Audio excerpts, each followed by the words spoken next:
Okay, I'm back. Local hardware store did not have sockets large enough for what I was looking for, or box end wrenches large enough. I was going to a chain store, one of the national hardware chains, and they didn't have the tools I needed in stock. So I wound up at an auto parts store, which is, I thought, a good thing to keep in mind, because I don't normally think of auto parts stores as places I'd go to buy tools. But in this case, they had both the 15/16 socket as well as the box end wrenches. And the other thing, which is actually fairly rare, is this guy. This is a 55 Torx bit, which I'm going to need in order to tighten some of the shoulder bolts that are I need to put on the sockets, to put on the swing away hinge fitting. So anyway, I got the parts. I'm going to go ahead and get started. So what I'm going to do is I'm going to just do the normal thing. Since this is a through bolt, as soon as this breaks loose, I'm going to have to need another wrench in order to keep it from spinning. So I'm going to go ahead and put that on here. Let's see. This is a little bit tight, so I'm going to go ahead and put I've got a piece of pipe on here. Give me a little bit more longer lever arm.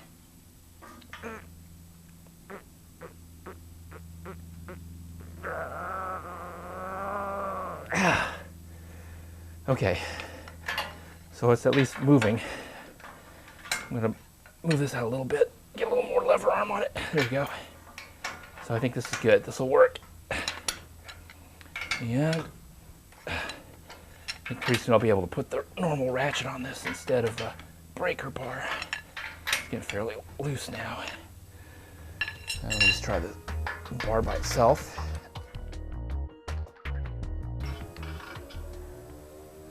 Oh yeah, check this out.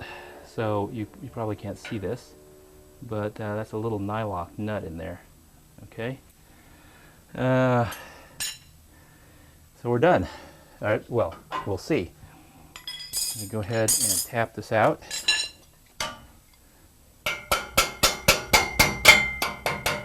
Probably not a good thing to do with a wrench. Let me go get a hammer.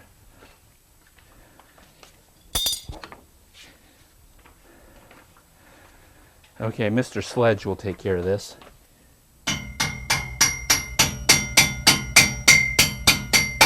Yep, there we go.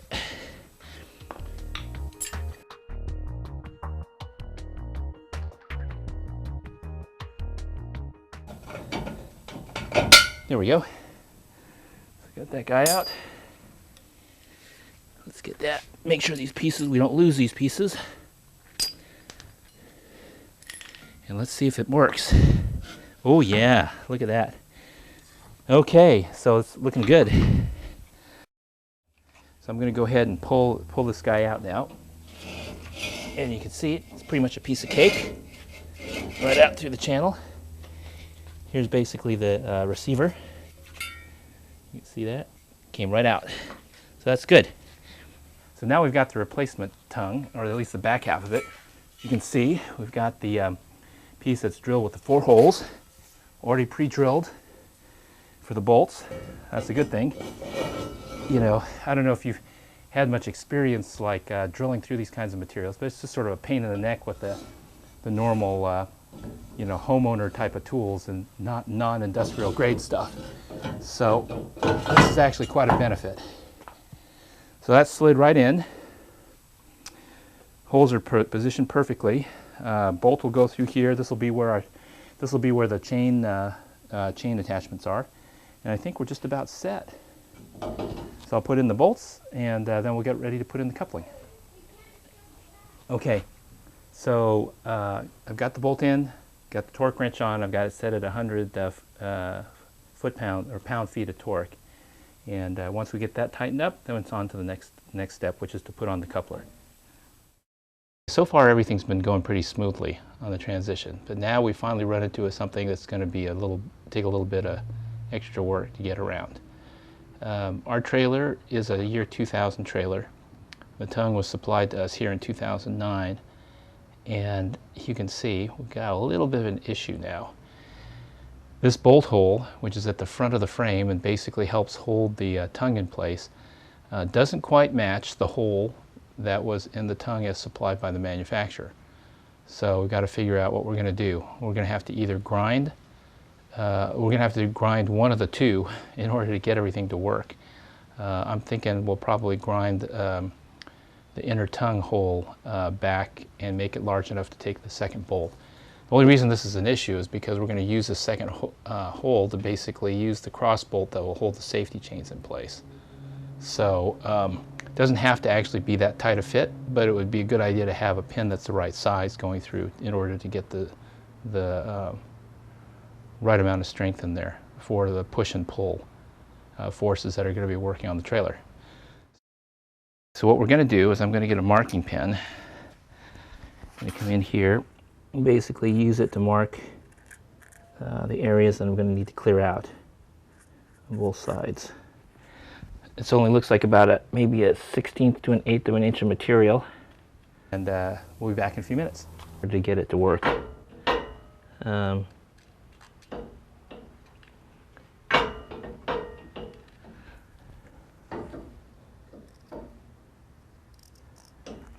then we'll be able to put the bolt in there, okay? Bummer. Yeah, it's a bummer partially because that means we have to take the bolt out and pull the tongue out again too, just after we bolted it in. Probably should have fitted it and checked for this before we actually bolted everything together, but you know, that's 20/20 hindsight. So like I said, on most of these types of home projects, there's always something that goes a little bit tweaky, especially for these things that are where you're trying to match new parts with old parts and that sort of thing. So like I mentioned a second ago, the problem we have now is this particular hole is about, it looks like maybe 3/32 of an inch too far forward. So I can't put the full-size bolt through the cross member to hold it in place. What I'm going to do now is I've got my trusty handheld drill and a metal grinding wheel. What I'm going to do is I'm going to go basically take the hole back about that distance, because I need to be able to get the bolt in there to hold the chains and the cross member in place, okay? So here we go. Oh, sorry. Got to go get my safety glasses.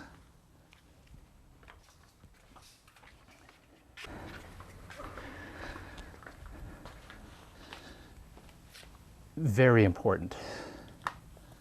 Okay, so let's give it a try.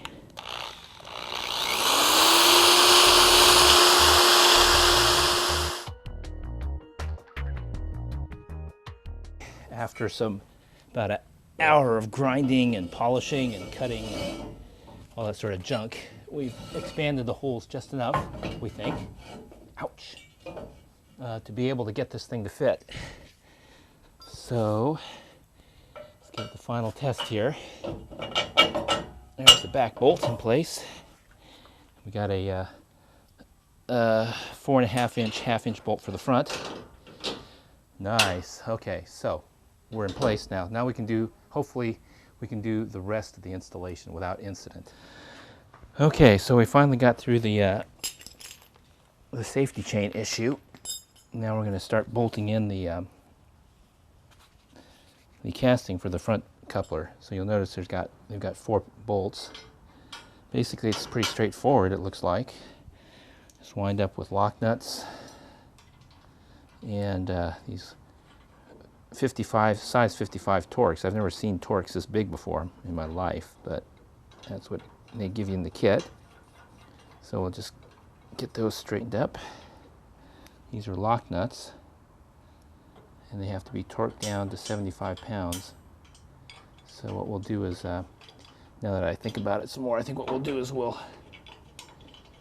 start with the back and just work our way forward. I'll get rid of this one in the front because I won't be able to get a wrench on it on the back one. Let's do that first.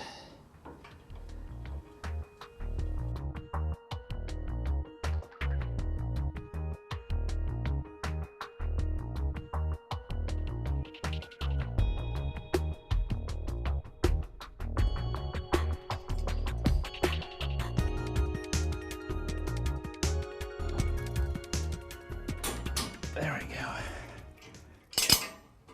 Okay, So now we got the chains, got the casting in place. What's next? We got to put on the front piece and then move the coupler from the old tongue onto the new tongue. And that should be about it. So we'll take a break right now. Let's go check to see how whether or not the garage door continues to close. Let's do that first. Okay. Get everything inside. And now we're gonna move. Okay, let's take a look.